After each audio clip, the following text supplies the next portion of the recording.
آج کے محمد صاحب بھی آ گئے ہیں۔ کل جو ایک بحث اٹھی تھی پہلے وہ ختم کر لیں۔ وہ جو ترجمہ ہوا تھا نیا ترجمہ غلط تھا، جو پہلا میں نے کیا ہوا تھا وہ بالکل درست تھا۔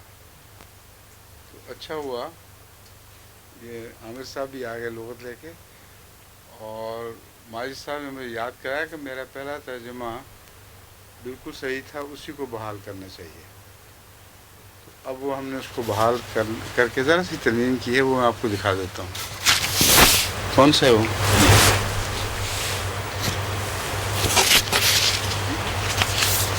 یہاں ذنوباً ذنوب نہیں بلکہ زے کی زبر سے ذنوب ہے، اور اس کا گناہ کرنا درستی نہیں ہے۔ جو پہلے ترجمہ ہم نے کیا ہوا تھا وہ کہاں گیا؟ اب ٹھیک ہے۔ وہ یہ ہے جس میں بحال کر دیا، پہلے ترجمے کی طرف واپس چلے گئے ہیں۔ بس یقیناً ان لوگوں نے جنہوں نے ظلم کیا، ظلم کی پاداش کا ویسے ہی حصہ، بس یقیناً ان لوگوں کے لیے جنہوں نے ظلم کیا، ظلم کی پاداش کا ویسا ہی حصہ ہے جیسا کہ ان کے ہم قماش لوگوں کا تھا۔ بس چاہیے کہ وہ مجھ سے اس کی طلب میں جلدی نہ کریں۔ کوئی مومن صاحب یہ ٹھیک ہے نا؟ یہ پہلا ترجمہ ہی ہے، اس میں ایک دو لفظ کی صرف ترمیم ہے، باقی ایگزیکٹلی وہی ہے جو پہلے تھا۔ تو اس کو ہم پہلے کی طرف بحال کر رہے ہیں اب۔ اور جو دوسرا ترجمہ سننے میں جو اس دن غلطی لگی تھی وہ میں نے پہلے کہہ دیا تھا، ہم لوگ دیکھ کے پھر ٹھیک کرا دیں گے۔ وضاحت ہوگی پوری؟ اچھا جی، اب شروع کرنا ہے آج سورہ طور۔ سورہ طور کی کتنی آیات ہیں؟ 50۔ یہ تو آسانی سے پوری ہو جائے گی انشاءاللہ۔ ہاں تلاوت کر دی ہے؟ جی اچھا جی، کا وجود بھی ضروری ہے۔ یہ وہ چیزیں یاد کراتے ہیں جو آپ لوگ نہیں کراتے ہیں۔ دونوں ڈاکٹر ہیں۔ میں نے ڈاکٹر مجیب اللہ کہا تھا ہے؟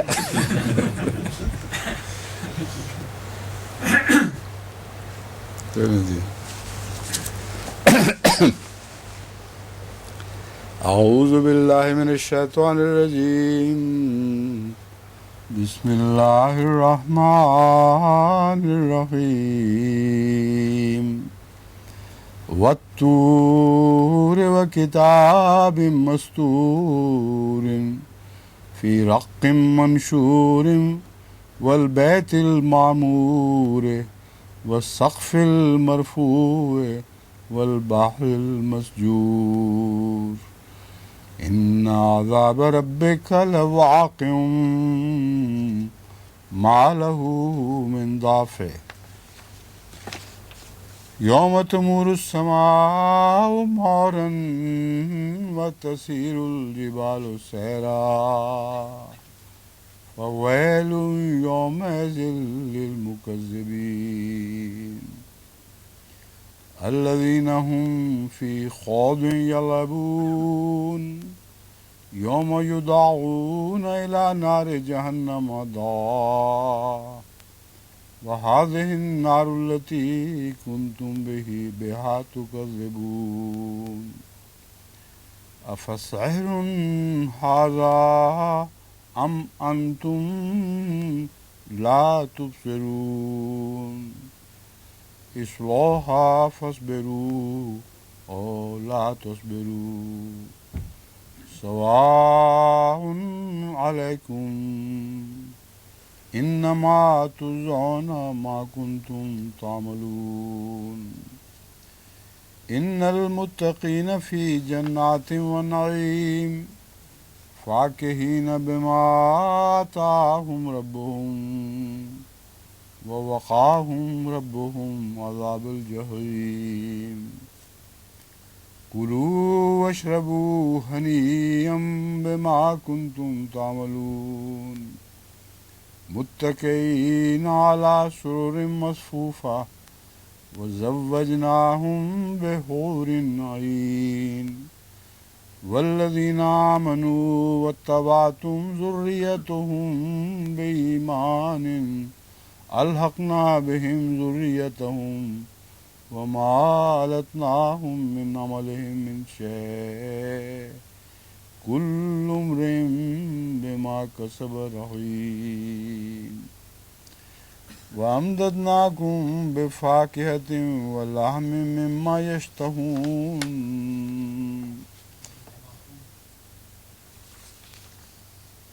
وَأَمْدَدْنَاهُمْ بِفَاكِهَةٍ وَلَحْمٍ مِّمَّا يَشْتَهُونَ.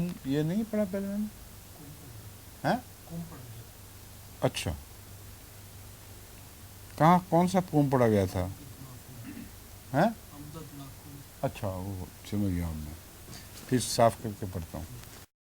وَأَمْدَدْنَاهُمْ بِفَاكِهَةٍ وَلَحْمٍ مما یشتہون. یہ بھی وہ جگہ ہے جہاں نظر اچٹنے کی کوئی وجہ ہوتی ہے. نظر میری اچٹی ہے اس وجہ سے کہ میں نے پہلا ترجمہ سب کاٹ کے ایک نیا ترجمہ نیچے لکھا ہے، تو اچانک میری نظر اس ترجمے پہ چلی گئی تھی، تو زبان سے ویسے ہی محاورۃ کم نکل گیا. اب ٹھیک پڑھ لیا نا ایک دفعہ. يتنازعون فيها كأسا لا لغو فيها ولا تأثيم ويطوف عليهم غلمان لهم كأنهم لؤلؤ مكنون وأقبل بعضهم على بعض يتساءلون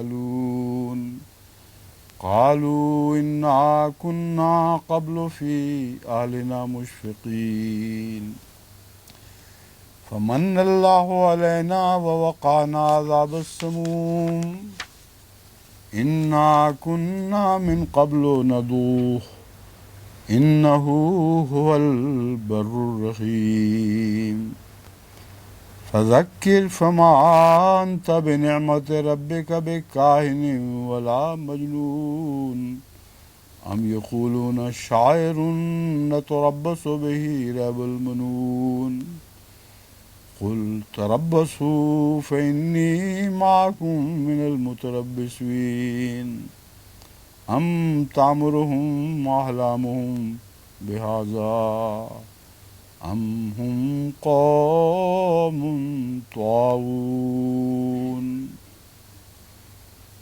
أم يقولون تقوله بل لا يؤمنون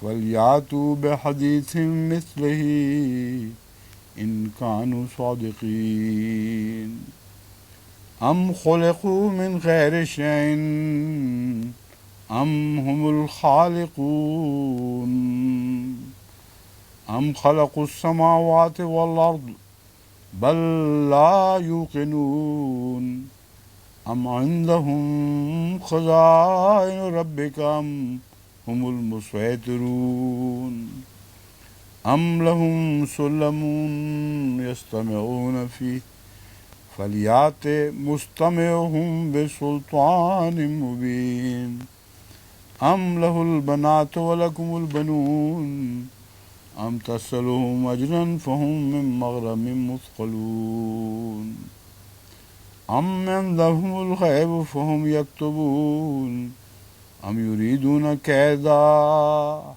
فالذين كفروا هم المكيدون أم لهم إله غير الله سبحان الله عما يشركون وإن يروا كسفا من السماء ساقطا يقولوا سحاب مركوم فذرهم حتى يلاقوا يومهم الذي فيه يصعقون. لو یوم لا یغنی عنہم کیدہم شیئا ولا هم ينصرون وإن للذین ظلموا عذابا دون ذلك ولكن أكثرهم لا يعلمون فاصبر لحكم ربك فإنك بأعيننا وسبح بحمد ربك حين تقوم ومن الليل فسبحه وإدبار النجوم. یہ آیات تو 85 ہیں مگر معلوم ہوتا ہے کہ اس میں وقت کافی لگ جانا ہے کیونکہ کافی مشکل اور بعض تشریح طلب آیات ہیں. والطور طور کی قسم، وہ کتاب مستور اور ایک لکھی ہوئی کتاب کی، فی رق منشور جو چمڑے کے کھلے صحیفوں میں ہے. لفظاً صرف ہے چمڑے کے کھلے صحیفوں میں، لکھی ہوئی کتاب کی کے ساتھ آگے وہ جڑ جاتا ہے. اور ایک لکھی ہوئی کتاب کی چمڑے کے کھلے صحیفوں میں، والبیت المعمور اور آباد گھر کی. معمور لفظ وہ مجہول ہے مگر مفعول سا ہے، لیکن آباد کیے ہوئے گھر کا ترجمہ بھی کیا جا سکتا تھا، مگر معمور کہتے ہی اس کو ہیں جو آباد ہو، اس لیے میں نے آباد گھر کی کر دیا. اگر آپ پسند کریں تو اسے ایک آباد کیے ہوئے گھر کی بھی کہا جا سکتا ہے. کیوں جی، کیا بہتر ہے؟ البیت فی رق منشور، چمڑے کی کھلے صحیفوں میں، اور آباد گھر کی، یا اور ایک آباد کیے ہوئے گھر کی، اور ایک نہیں پھر لے گا، اور آباد کیے ہوئے گھر کی. کون سا بہتر ہے؟ ہاں، آباد گھر ٹھیک ہے، مجھے بھی یہ بہتر لگ رہا ہے. اردو کی ساؤنڈ کے لحاظ سے یہ بہتر ہے. معمور گھر جو آباد ہو، اور آباد گھر کی. والسقف المرفوع اور بلند کی ہوئی چھت کی. والبحر المسجور اور جوش مارتے ہوئے سمندر کی. ان عذاب ربک لواقع، یقیناً تیرے رب کا عذاب واقعہ ہو کر رہنے والا ہے. ما لہ من دافع، کوئی اسے ٹالنے والا نہیں. اب یہ جو آیات ہیں، جیسے کہ میں نے کہا تھا، یہ اپنے تعلق میں اور آئندہ کی پیشگوئیوں کے لحاظ سے کچھ غور سے سمجھنے والی ہیں. طور کی قسم کیوں کھائی گئی ہے؟ اور پھر ایک بلند کیے ہوئے آسمان کی بھی ہے، یہ کیا وجہ ہے؟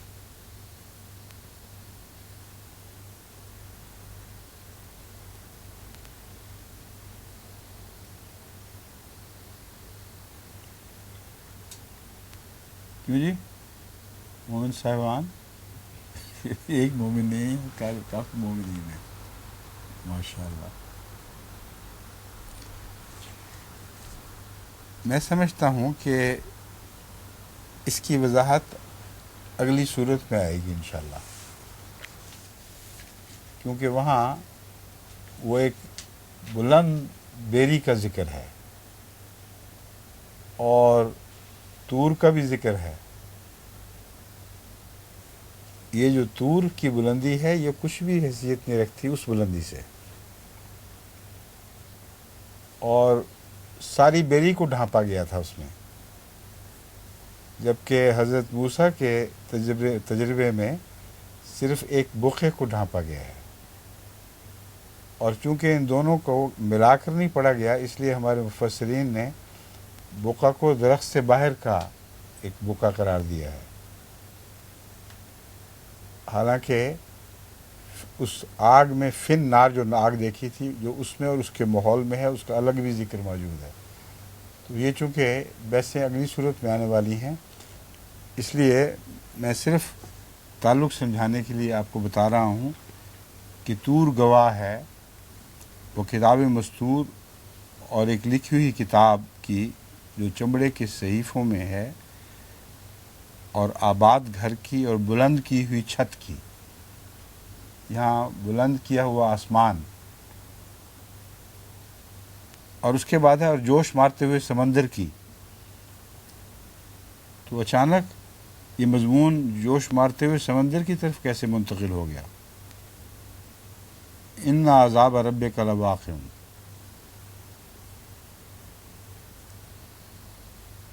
یہ تعلق سمجھنا ضروری ہے، ورنہ یوں معلوم ہوگا جیسے یہ مختلف آیات بے تعلق بیان ہو رہی ہیں، حالانکہ اس مضمون کا گہرا تعلق ہے.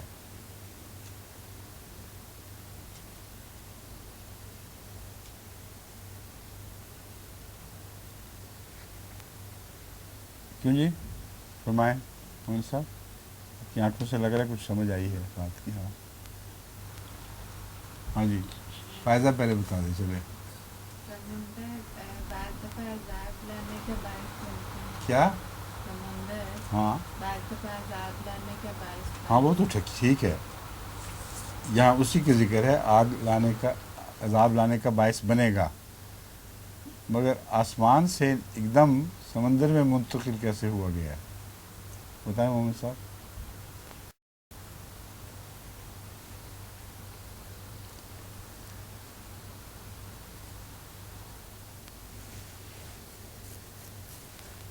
والسقف المرفوع والبحر المسجور، اور بلند کی ہوئی چھت کی، والبحر المسجور، اور جوش مارتے ہوئے سمندر کی. ان عذاب ربک لواقع، کہ تیرے رب کا عذاب ضرور واقعہ ہو کر رہنے والا ہے. یہاں طور میں جو پیشگوئیاں تھیں حضرت صلی اللہ علیہ وآلہ وسلم، طور والے نبی کو جو کتاب ملی ہے، اس کتاب میں وہ پیشگوئیاں ہیں جو رسول اللہ صلی اللہ علیہ وسلم سے متعلق رکھتی ہیں. والبیت المعمور سے مراد خانہ کعبہ اور اس کا ماحول ہے، آباد گھر جہاں رسول اللہ صلی اللہ علیہ وسلم ظاہر ہوئے ہیں. والسقف المرفوع اس کے ساتھ تعلق رکھتی ہے کیونکہ اس گھر کے خدا کا مرتبہ بہت بلند ہے. اور جو صورت آئے گی آگے جس میں ذکر ملتا ہے دنا فتد اللہ والا، وہ بالکل اس مضمون سے مطابقت رکھے گی. سمجھ رہے ہیں؟ والبیت المعمور میں اگر ہم خانہ کعبہ لیں جو رسول اللہ صلی اللہ علیہ وسلم سے معمور ہو گیا، والسقف المرفوع، تو پھر اس خانہ کعبہ پر مرفوع چھت ہے ایک، یعنی اس کا ہے عرش خداوندی ان معنوں میں نہیں ہے، بلند چھت ہے جو اس کی حفاظت بھی کر رہی ہے، جس پر اللہ کے ظاہر ہونے کا ذکر کیا جائے گا، جو طور والے ذکر سے بہت بلند ہے. یہ تسلسل ہے بیچ میں. والبحر المسجور، والبحر المسجور، اور بحر مسجور کی قسم.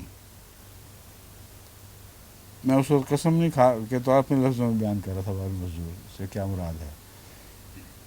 اور بحر مسجور کی قسم، ان عذاب ربک لواقع، کہ دنیا نہیں سمجھے گی، نہ اس بیت کے پیغام کا اثر قبول کرے گی، سوائے اس کے کہ مسلسل عذاب کے جھٹکے محسوس ہوں، ان کو عذاب کے جھٹکے دیے جائیں. اور یہ عذاب جو ہے یہ سمندر سے شروع ہوگا جو مسجور ہو جائے گا. کشتیاں چلتی ہیں تاہوں کشتیاں، اور اس مضمون کو قرآن کریم میں دوسری جگہ بھی کھولا ہوا ہے آخری آیات میں، کہ سمندر میں بہت جوش آئے گا، اور آگے لگ جائیں گی اور سمندر میں تیزی سے ایک حرکت پیدا ہو جائے گی. یہ حرکت بتا رہی ہے جو ہونے والی ہے ان عذاب ربک لواقع، کہ وہ عذاب جس کا تیرے رب نے تجھ سے وعدہ کر رکھا ہے، جس کے ذریعے آخر اسلام کو فتح ہونی ہے، اس وعدے کا آغاز، ان سزاؤں کا آغاز بحر مسجور سے ہوگا. پھر آسمان سے آگ برسے گی، اس کا ذکر الگ موجود ہے. تو ان سارے تذکروں کو جو مختلف صورتوں میں ہیں اگر اکٹھا ذہن میں حاضر رکھیں تو پھر آیات کا آپس کا تعلق کھل جاتا ہے.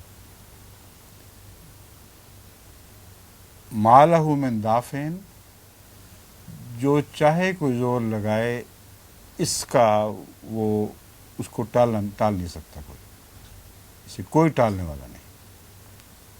یعنی آئندہ زمانے کی جس زمانے میں سے ہم گزر رہے ہیں اب، اس میں جو ہولناک عالمی جنگیں ہونی ہیں ان کی پیشگوئیاں ہیں.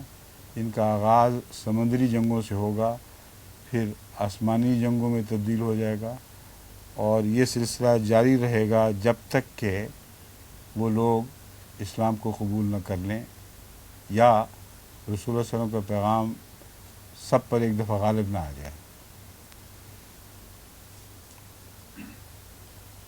کوئی اسے ٹالنے والا نہیں. اب دیکھیں آسمان بھی اب لرزہ کھائے گا.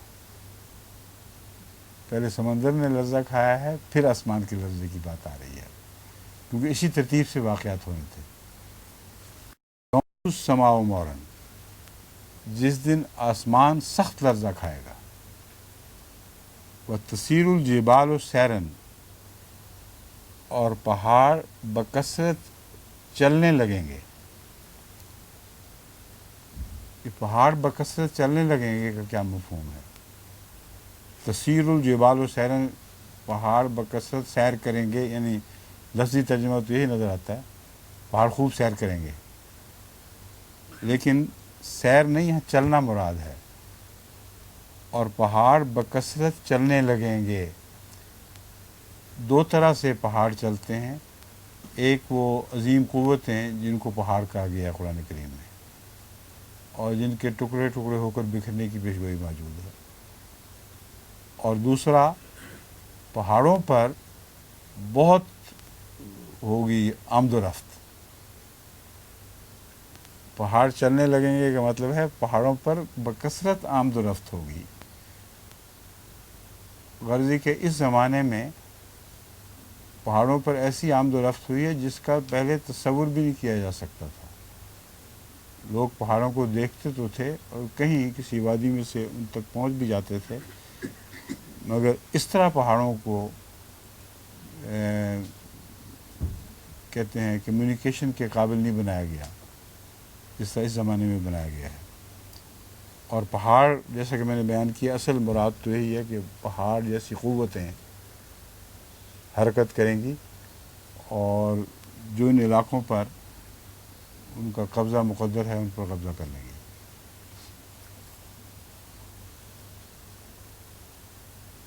فویل یومئذ للمکذبین،